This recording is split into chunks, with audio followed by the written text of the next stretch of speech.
নমস্কার, নমস্কার, নমস্কার।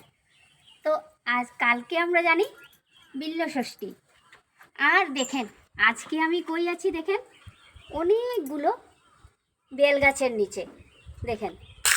আর আজকের আমার ভিডিওটা কি জানেন আপনারা? বিল্ল বৃক্ষমূলে করিয়া বোধন, গণেশের কল্যাণে গৌরীর আগমন। তো সেই বিল্ল বৃক্ষতেই আজকে আমি এসে দাঁড়িয়েছি, কিন্তু জানেন এত সুন্দর দেখেন, এত এত বেল গাছ রয়েছে এখানে। আর সেই বেল গাছ নিয়েই আমি আপনাদের সামনে আজকে আসছি, যে বেলের কত না গুণ রয়েছে। দেখেন দুর্গাপুজো এসে গেছে, আমরা জানি কালকে বিল্ল ষষ্ঠী। আর সেই বিল্ল ষষ্ঠীতে আমাদের কি দিয়ে বোধন হবে মা দুর্গার কালকে? সেই বিল্ল দিয়ে। দেখেন এই বিল্লপত্র, এই বেল, এগুলো দিয়েই আমাদের মা দুর্গার বোধন। কি শুভ দিনে আজকে আমি সেই বেল গাছের নিচে এসে দাঁড়িয়েছি। আর দেখেন এখানে এত এত বেল গাছ রয়েছে, দেখতে পাচ্ছেন তো কত কত না বেলের গাছ। দেখেন দেখলে মনটা ভরে যায়, যেন মনে হচ্ছে মা দুর্গা এসে বসে রয়েছেন। দেখেন মনে হচ্ছে সত্যি সত্যি মা দুর্গা সেই বেল গাছের মধ্যে বসে রয়েছেন। এত সুন্দর সুন্দর, পুরা বাৎসল্য গ্রামের মতো। বৃন্দাবনে আমরা জানি বাৎসল্য গ্রাম আছে, আর সেই বাৎসল্য গ্রামটা কি দিয়ে? পুরোটাই বেল গাছ দিয়ে। আর আজকে কিন্তু আমিও এসে গেছি কি এখানে একটা ছোট বাৎসল্য গ্রামে। এত সুন্দর সেই বাৎসল্য গ্রামটা দেখেন, কত সুন্দর করে বেলও ধরেছে, আর বিল্লপত্রগুলো যেন মা দুর্গার দিকে তাকিয়ে রয়েছে। তো আমরা জানি আজকে বিল্ল ষষ্ঠীতে কি হবে? বোধন হবে। তো দেখেন শুধু মা দুর্গার কাজে নয়, আর মা দুর্গা যে আসেন বেলগাছে তা নয়, মানুষের জন্য কিন্তু এই একটা পাতা, এই একটা গাছ কতটা না উপকারী। শুধু পুজোর কাজের জন্য নয়, যে আমরা মা দুর্গা আসছেন দেখে যে আমরা শুধু আমরা বেলটা ব্যবহার করব, বেল গাছ থেকে পাতা নিব, বেল নিব, তা নয়। কিন্তু মা দুর্গা আশীর্বাদ দিয়ে যাচ্ছেন যে সেই বেল দিয়ে তোমরা সুস্থ থাকবে। যত কি অসুস্থ থাকুক না কেন, সেই বেল এত কাজের, সেই বেল দিয়েই কিন্তু মানুষ সুস্থ থাকে। বেল খেয়ে, বেল পাতা খেয়ে, বেল খেয়ে, বিল্ল মূল যখন আমরা হাতে লাগাই, কত না রাশি নক্ষত্র কত কিছু আছে, সেগুলো কিন্তু কাজ করে। বিল্লমূল হাতে লাগায় অনেকে। তো দেখেন আমাদেরকে ভগবান কি না দিয়েছেন। আর এত উপকারী উপকারী গাছ, অত মূল্যবান মূল্যবান এত এত গাছ ভগবান দিয়েছেন আমাদেরকে।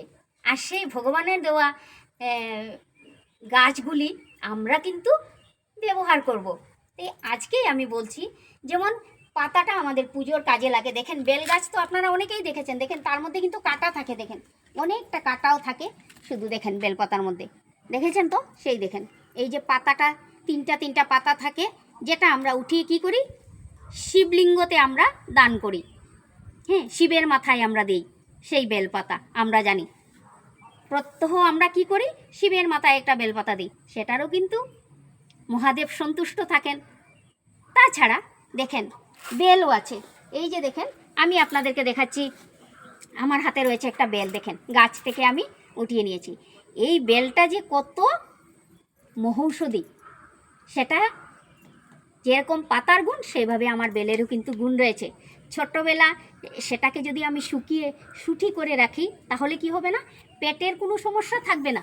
সেই বেলের ছোট বেল ভেজানো, শুকানো, যদি রাত্রেবেলা আমরা এই শুকানো বেলটা যদি ভিজিয়ে রেখে দিই, সকালবেলা উঠে যারা খাবে তাদের পেটের কোনো সমস্যা থাকবে না। সেই শুটি ভেজানো জল খেয়ে সুস্থ থাকবো আমরা। তাছাড়া এই বেলটা যখন পেকে যাবে, তখন সেটা দিয়ে আমরা ঘোল বানিয়ে খাবো। অনেকে দুধ দিয়ে, অনেক দিকে দই দিয়ে সেটা ঘোল বানিয়ে খায়, পেটের কোনো সমস্যা থাকবে না। তো পেটকে বাঁচাতে আমার এই বেল কিন্তু খুব উপকারী। আর তাই বন্ধুরা, সেই একদম সুন্দর সময় কিন্তু আমি এসে দাঁড়িয়েছি দেখেন এই ছোট বাৎসল্য গ্রামে, যেটা হলো কি বিল্লমূলে। আর আমি আপনাদের সঙ্গে একটু শেয়ার করতেই আসছি সেইটা নিয়ে, যে আপনারা কিন্তু যেভাবে বেলপাতাকে ব্যবহার করেন পুজোর কাজে, সেভাবে কিন্তু সেটা ছোট্ট বাচ্চাদেরকে খাওয়াতেও পারেন। যাদের একদম ছোট্ট বাচ্চা কথা বলতে খুব অসুবিধে হচ্ছে, আধো আধো কথা বলে, কথা স্পষ্ট হয় না, তারা কিন্তু এই যে কচি পাতাটা যে একদম দেখেন, এই যে আমি আপনাদেরকে দেখাচ্ছি, ছোট্ট একদম কচি পাতা। এই যে কচি পাতা দেখতে পাচ্ছেন তো, দেখেন একদম ছোট। এই যে কচি পাতাটা, যে এই পাতাটা যদি চিবিয়ে কেউ এরকম করে চিবিয়ে চিবিয়ে যদি কেউ খায়, তাহলে তার কথা স্পষ্ট হয়ে যায়। বেলপাতার কিন্তু এটাও একটা গুণ রয়েছে। তো দেখেন, পাতাটা পুজোর কাজে নয়, ঔষধিতেও লাগে।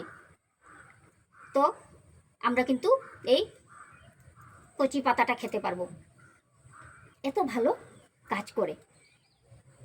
তো বন্ধুরা, আমি আপনাদেরকে এত সুন্দর সময়, সেই শরৎকালে, শরৎ ঋতুতে মা দুর্গার আগমনে আমি বেল এবং বেলপাতা, বেলগাছ নিয়ে একটা ছোট্ট ভিডিও বানিয়ে দেখালাম। আপনারা কিন্তু এই সিজনে বেল খাবেন, যেরকম মা দুর্গাকে দেবেন সেইভাবে নিজেও খাবেন, খেয়ে সুস্থ থাকবেন। মা দুর্গার আশীর্বাদে সবাই যাতে আপনারা সুস্থ থাকেন, ভালো থাকেন, এই বলে আমার ছোট্ট ভিডিওটা শেষ করছি। নমস্কার।